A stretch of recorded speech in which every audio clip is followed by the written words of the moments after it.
O javoh emas, Javohir hoji aka bo'lishingizga bitta mana shu jenaysiz yetishmayapti-da. Voy, pulni betiga qaramaydigan hoji akalar bor-da, kiyim almashtirganda mashina almashtirishadi.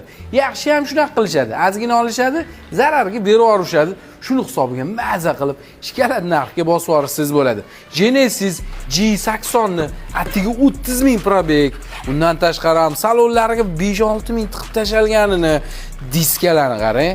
Boshqa qimmatrog'ini taqib qo'yilganini, polni ko'zi burni plonka qilinganini bo'lmasa 45.500 ga hech kim bermasdi. Voy, men shok narx, rekord narx, chiqatdi-yu narx deb bilasizlar, jay ham karillab tashlamayman. Shunchaki mashinani tushunadigan odamlar maza qilib olishyapti.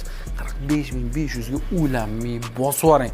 Yaqinlaringizga tarqatib qo'yib, menga ham nasib qilsin deb niyat qilgan bo'lsangiz, bitta istoriya qilib qo'ying jigar. Nimaga bunaqa arzon berib yuborilyapti? Qolmaganmi desangiz, yo'q, bu mashinani bir marta qo'yganmiz-ku, olganlar maza qilib haydashadi 1-2 oy. Yo'q, 3 oy. Mana shu kirloda, mana shu eshikni burchaydi, kraska tegan joyi bor. Yangi kirlo taqilgan, mana kapotni burchaydi, kraska tegan joyi bor. Bo'ldi. Mashina tanni holatda 3 turbina motor bo'ladi. 3 turbina motor.